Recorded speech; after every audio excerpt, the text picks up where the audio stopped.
Presente e futuro. Carl Gustav Jung. 6. O autoconhecimento. Uma resposta positiva ao problema da experiência religiosa apenas pode se oferecer se o homem estiver disposto a satisfazer as exigências de um exame e conhecimento rigoroso de si mesmo. Se assim fizer, não só descobrirá algumas verdades importantes sobre si mesmo, mas também obterá uma vantagem psicológica. Terá conseguido julgar a si mesmo como pessoa digna de toda consideração e simpatia. Assim, ele, de certo modo, subscreverá para si uma declaração da dignidade do homem e dará ao mesmo um primeiro passo para a fundamentação de sua consciência, ou seja, para o inconsciente, a única fonte existente da experiência religiosa. Mas isso não implica que aquilo que se chama inconsciente venha a ser idêntico a Deus ou a ocupar o lugar de Deus. O inconsciente é somente o meio do qual parece brotar a experiência religiosa. Tentar responder qual seria a causa mais remota desta experiência fugiria às possibilidades do conhecimento humano, pois o conhecimento de Deus é um problema transcendental. O homem religioso desfruta de uma grande vantagem com relação à questão crucial de nosso tempo. Ao menos, ele tem uma ideia clara de que sua existência subjetiva se funda na relação com Deus, entre aspas. Coloco a palavra Deus entre aspas para ressaltar que se trata de uma representação antropomórfica, cuja dinâmica e simbolismo são transmitidos por meio da psique inconsciente. Qualquer um pode, acreditando ou não em Deus, se aproximar do lugar de origem dessa experiência. Sem esta aproximação, tal experiência pode se dar somente nos casos muito raros de uma conversão milagrosa, que tem por modelo básico a vivência de Paulo em Damasco. Não é mais preciso provar que existem vivências religiosas. Contudo, sempre se poderá questionar se aquilo que a metafísica e a teologia humanas chamam de Deus constitui realmente a base dessas experiências. Esta questão, na verdade, é vã, pois a luminosidade subjetiva, poderosa e radical da vivência é por si só uma resposta. Quem teve essa vivência fez a experiência de ser tomado, sendo por isso incapaz de tecer considerações de ordem metafísica ou epistemológica. Aquilo que tem o máximo grau de certeza é evidente em si mesmo e não necessita de provas antropomórficas. No tocante ao preconceito e desconhecimento geral da psicologia, parece uma infelicidade que justamente a única vivência que funda a existência individual pareça ter sua origem num meio discriminado por um preconceito geral. Nasce assim a dúvida, abre aspas.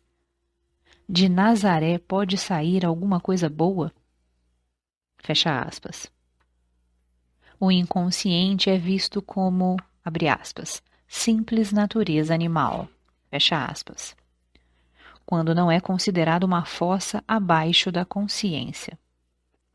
Na realidade, porém, ele é, por definição, algo de extensão e propriedade desconhecidas. Por isso, qualquer juízo de valor, negativo ou positivo, fica sem objeto e se desfaz como um preconceito. Em todo caso, esses julgamentos soam bastante estranhos na boca dos cristãos, que viram o seu Senhor nascer num estábulo entre os animais domésticos. Certamente ele teria satisfeito bem mais ao bom gosto se tivesse vindo ao mundo num templo. Da mesma maneira, o homem mundano massificado deposita suas esperanças de uma vivência luminosa na aglomeração de massas que representam um fundo bem mais importante do que a alma humana individual. E os próprios cristãos orientados pela Igreja compartilham dessa ilusão tão funesta.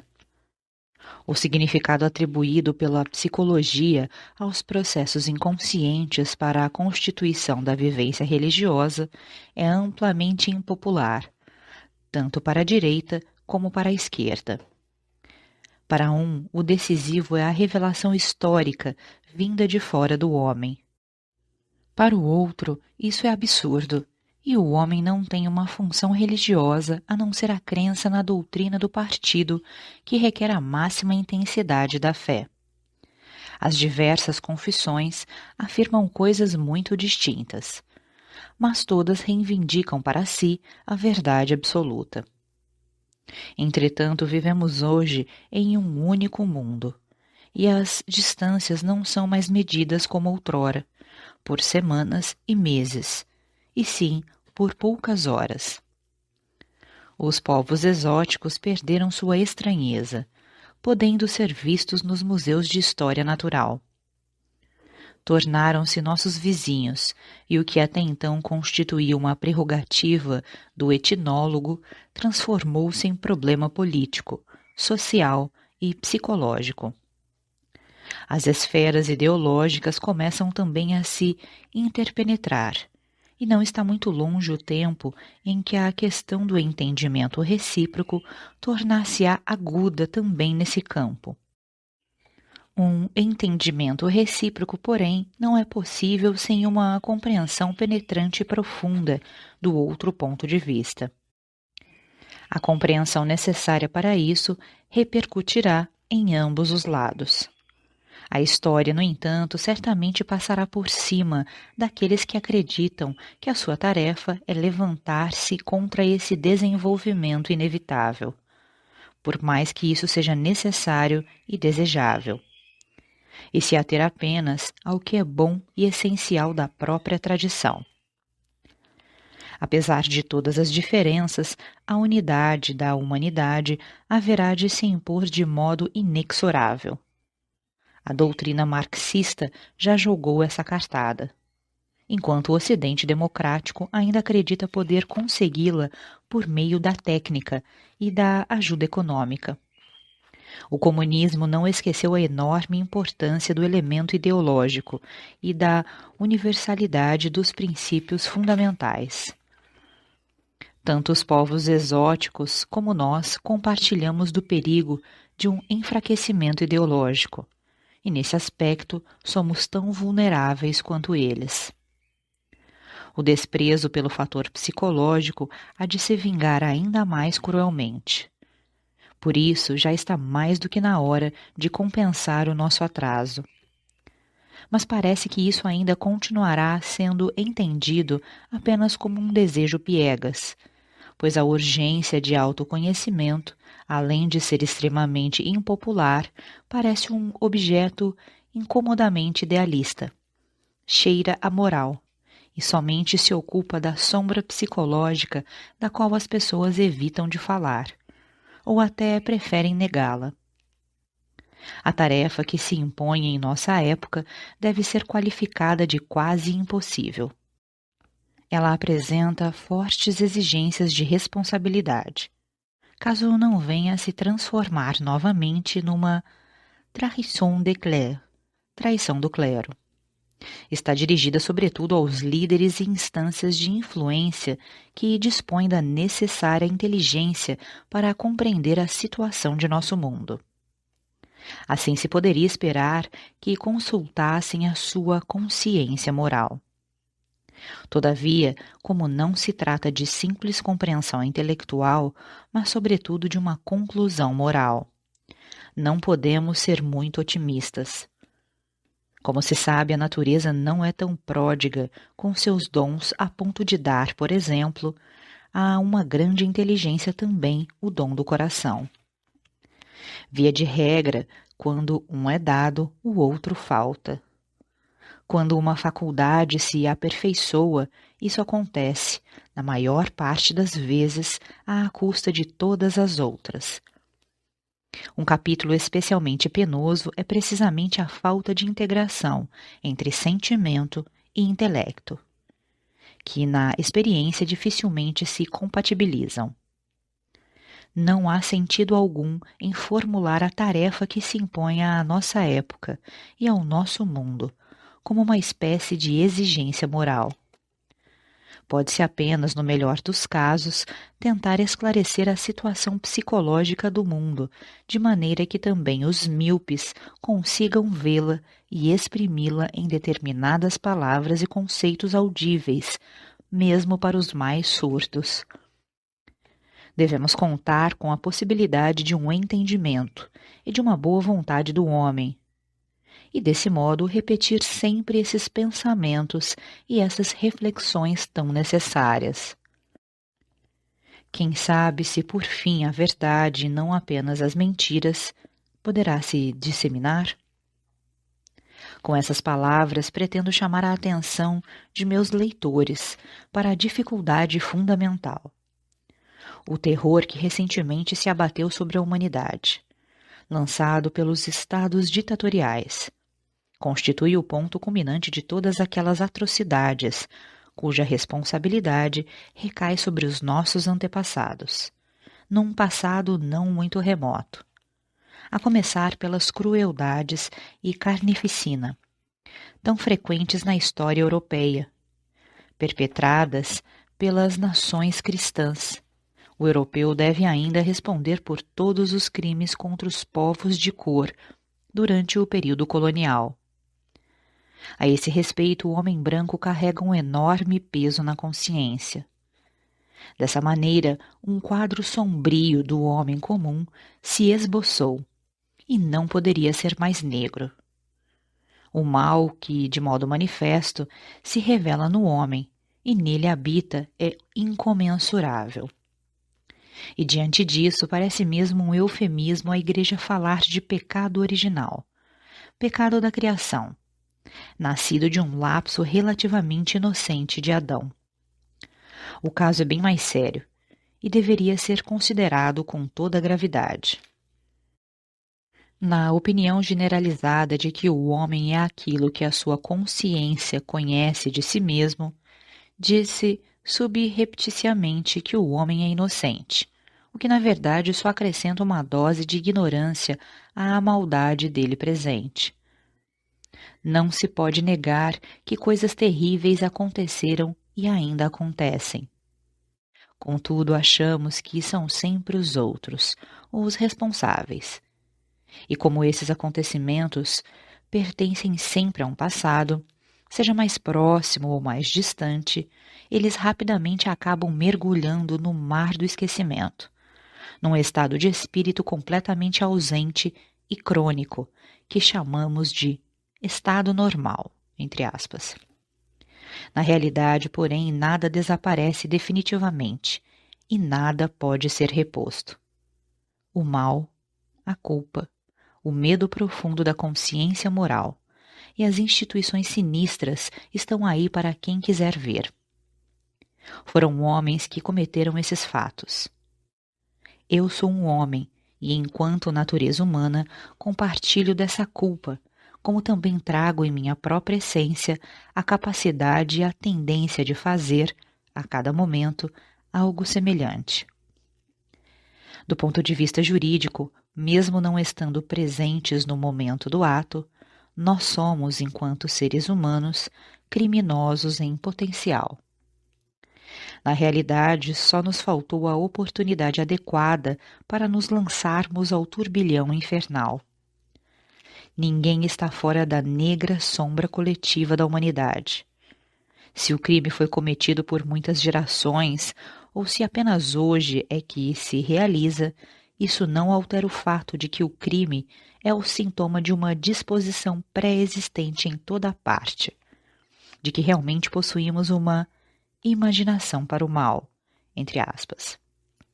Apenas o imbecil pode desconsiderar durante todo o tempo as condições de sua própria natureza. Mas é justamente essa negligência que se revela o melhor meio para torná-lo um instrumento do mal. A inocuidade e a ingenuidade são atitudes tão inúteis quanto seria para um doente de cólera e seus vizinhos, permanecer inconscientes a respeito da natureza contagiosa da doença. Ao contrário, estas acabam levando à projeção do mal não percebido nos outros, entre aspas. Isso só fortalece enormemente a posição contrária, pois, com a projeção do mal, nós deslocamos o medo e a irritação que sentimos em relação ao nosso próprio mal para o opositor, aumentando ainda mais o peso da sua ameaça. Além disso, a perda da possibilidade de compreensão também nos retira a capacidade de lidarmos com o mal.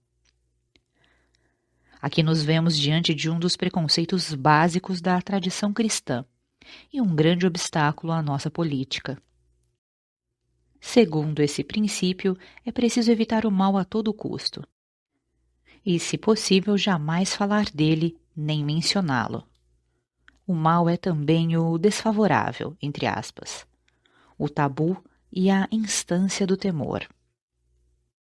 O comportamento apotropeico na relação com o mal e na forma de se lidar com ele, mesmo que aparente, venha ao encontro da tendência característica do homem primitivo de evitar o mal, de não querer percebê-lo e de, se possível, afastá-lo para outras fronteiras, tal como o bode expiatório, no Antigo Testamento, usado para afastar o mal para o deserto. Se entendemos então que o mal habita a natureza humana, independentemente da nossa vontade, e que ele não pode ser evitado, o mal entra na cena psicológica como o lado oposto e inevitável do bem. Essa compreensão nos leva de imediato ao dualismo, que de maneira inconsciente se encontra prefigurado na cisão política do mundo e na dissociação do homem moderno. O dualismo não advém da compreensão. Nós é que nos encontramos diante de um estado dissociado. Todavia, seria extremamente difícil pensar que teríamos de assumir pessoalmente essa culpa. Assim, preferimos localizar o mal em alguns criminosos isolados, ou em um grupo, lavando as próprias mãos e ignorando a propensão geral para o mal. A inocência, porém, a longo prazo, não será capaz de se manter, porque, como nos mostra a experiência, a origem do mal está no próprio homem, e não constitui um princípio metafísico como supõe a visão cristã. Essa visão possui a enorme vantagem de retirar esta dura responsabilidade da consciência moral humana, deslocando-a para o diabo a partir do justo entendimento de que o homem é bem mais uma vítima da sua constituição psíquica do que o seu voluntário criador. Considerando que o mal de nossa época lança tudo o que já atormentou a humanidade num mar de sombras, torna-se de fato necessário levantar a questão de sua origem e de seu modo de ser, na medida em que, mesmo nos progressos mais benéficos, feitos pela aplicação do poder legal, da medicina e da técnica, os homens se valem de instrumentos de destruição impressionantes, capazes de culminar de uma hora para outra na sua destruição total.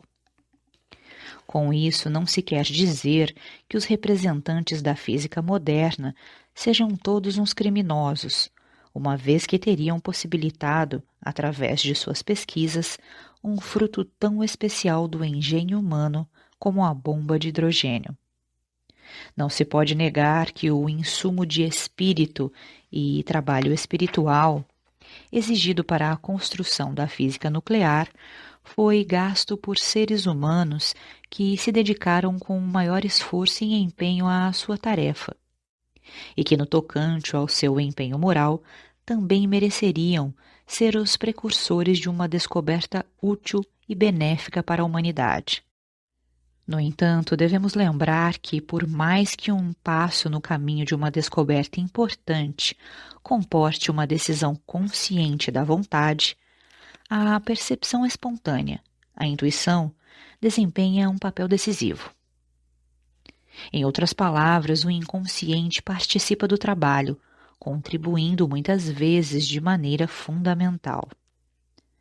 Não é apenas o esforço consciente que é responsável pelo resultado, pois sempre em algum momento o inconsciente se mistura com seus objetivos e intenções escusas. Se dispuser de uma arma na mão, a utilizará para um ato de violência qualquer. O conhecimento da verdade é a intenção mais elevada da ciência e considera-se mais uma fatalidade do que intenção, se na procura da luz provocar algum perigo ou ameaça. Não é que o homem de hoje seja mais capaz de cometer maldades do que os antigos ou os primitivos. A diferença reside apenas no fato de hoje ele possuir em suas mãos meios incomparavelmente mais poderosos para afirmar a sua maldade. Embora sua consciência se tenha ampliado e diferenciado, sua qualidade moral ficou para trás, não acompanhando o passo. Esse é o grande problema com que nos defrontamos. Somente a razão não chega mais a ser suficiente. Certamente estaria ao alcance do homem abandonar experimentos de tão grande periculosidade como a fissão nuclear. Contudo, o medo do mal que nele se encontra é tão grande que ele o projeta para o próximo e abdica dessa possibilidade, mesmo sabendo que o emprego dessas armas pode significar o fim do nosso mundo. O medo de uma destruição planetária poderia nos salvar do pior. Mas essa ameaça continuará pairando como uma nuvem sinistra sobre a nossa existência, caso não encontremos uma ponte capaz de superar a cisão psíquica e política do mundo. Ponte essa que deve ser tão segura quanto a existência da bomba atômica. Se adquiríssemos uma consciência igualmente planetária de que toda separação repousa sobre a cisão psíquica entre os opostos, então teríamos descoberto um ponto de apoio. Se, porém, os impulsos tão pequenos e pessoais da psique individual continuarem a não receber nenhuma importância, como foi o caso até hoje, eles se aglutinarão numa escala incomensurável, nas associações de poder e movimentos de massa que fogem a qualquer controle racional. E por melhor que seja a tentativa de controle, jamais poderão resultar em boa coisa. Todos os esforços diretos nesse sentido não passam de espalhafato em que os seus gladiadores encontram-se possuídos pela ilusão. O decisivo é o próprio homem, que, no entanto, não possui uma resposta para o seu dualismo. Esse abismo apareceu, na verdade, quase que de súbito com os recentes acontecimentos da história mundial, pois a humanidade viveu durante séculos num estado espiritual que pressupunha como evidente e inquestionável que Deus havia criado o homem à sua imagem e semelhança, só que numa unidade menor. De fato, quase não se tem consciência de que cada indivíduo significa uma pedra na estrutura dos organismos políticos mundiais e que, por conseguinte, participa como coautor de seus conflitos. O homem se vê a si mesmo, por um lado, como uma essência relativamente sem importância e uma vítima de poderes incontroláveis. Mas, por outro, carrega dentro de si uma sombra perigosa que o torna um cúmplice invisível do sinistro exercício de poder do monstro político. Ele pertence à essência dos corpos políticos, na medida em que só consegue ver o mal no outro, assim como o indivíduo singular tem a tendência quase irremovível de se livrar de tudo aquilo que não sabe e não quer saber sobre si, projetando-o no outro. Para a sociedade, nada é mais alienante e devastador do que esse comodismo e essa irresponsabilidade moral. E, por outro lado, nada é mais provocante para a compreensão e a aproximação do que o abandono das projeções. Essa correção tão necessária requer autocrítica. uma vez que não se pode obrigar alguém a entender suas projeções. Ele não as reconhece como tais, nem compreende como se pode fazê-las. Reconhecer o preconceito e a ilusão como tais somente é possível quando se está disposto, a partir de um conhecimento psicológico geral, duvidar da certeza incondicional de suas pressuposições e compará-las, de modo cuidadoso e penetrante, com os fatos objetivos. É interessante que o conceito de autocrítica, entre aspas, é muito utilizado também pelos estados marxistas, embora não no sentido que lhe damos de uma oposição à razão do Estado. Nesses estados, a autocrítica deve servir ao Estado, e não à verdade e à justiça no trato entre os homens. A massificação não tem absolutamente a intenção de promover a compreensão e a relação entre os homens. É orientada para a atomização, isto é, para o isolamento psíquico do indivíduo. Quanto menos interligados os indivíduos, mais sólida a organização estatal e vice-versa. Não há dúvida alguma de que também no mundo democrático a distância entre homem e homem é bem maior do que se poderia desejar, do mesmo modo que bem-estar público está distante das necessidades espirituais. Na verdade, existem muitos esforços no sentido de superar as oposições públicas e privadas, realizados pelo empenho idealista de alguns indivíduos isolados, através do apelo ao idealismo, ao entusiasmo e à consciência ética e moral. No entanto, esses esforços não valorizam a autocrítica tão necessária, quando se esquecem de perguntar quem estabelece a exigência idealista.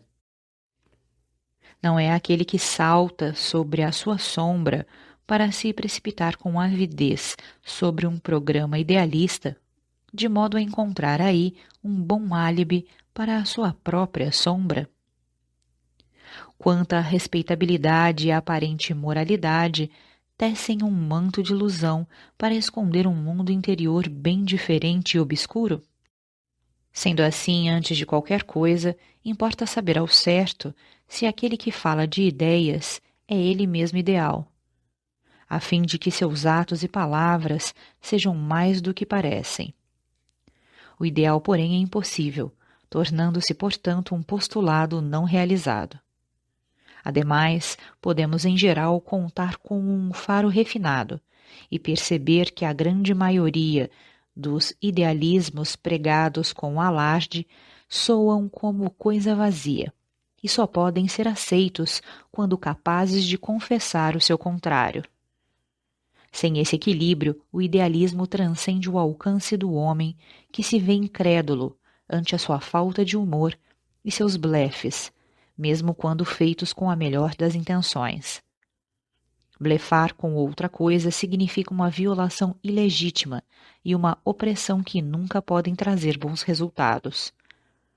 O reconhecimento das sombras conduz à modéstia fundamental, de que precisamos para admitir imperfeições. Esse reconhecimento e constatação conscientes devem sempre acompanhar as relações humanas. Estas não repousam sobre a diferenciação e a perfeição, pois estas apenas ressaltam as diferenças ou trazem à tona exatamente o oposto. Ela se baseia sobretudo nas imperfeições, naquilo que é fraco, desamparado e necessita de ajuda e apoio. O que é perfeito não necessita dos outros. Já o fraco se comporta diferentemente, buscando apoio no outro, e por isso não se contrapõe ao parceiro, nada que o coloque numa situação inferior ou mesmo que o humilhe. Tal humilhação só pode acontecer facilmente quando, num idealismo, desempenha um papel por demais eminente. Esse tipo de reflexão não deve ser considerado um sentimentalismo superficial.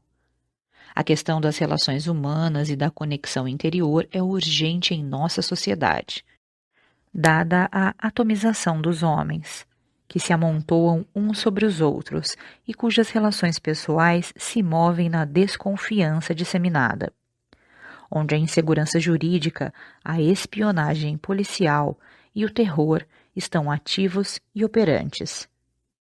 Os homens buscam inclusive o isolamento, que por sua vez é o objetivo e a intenção do Estado ditatorial, fundado sobre a aglomeração do maior número possível de unidades sociais impotentes.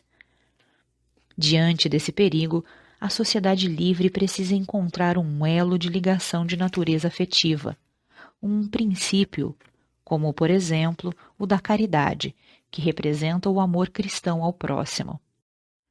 A falta de compreensão gerada pelas projeções compromete justamente o amor pelos outros homens. Sendo assim, o mais alto interesse da sociedade livre deveria ser a questão das relações humanas, do ponto de vista da compreensão psicológica, uma vez que sua conexão própria e sua força nela repousam. Onde acaba o amor, tem início o poder, a violência e o terror. Não pretendemos aqui apelar para o idealismo, mas somente transmitir uma consciência da situação psicológica. Não sei o que é mais fraco, se o idealismo ou a compreensão popular. Sei apenas que é necessário, sobretudo, tempo, para que possam nascer transformações psíquicas de alguma consistência.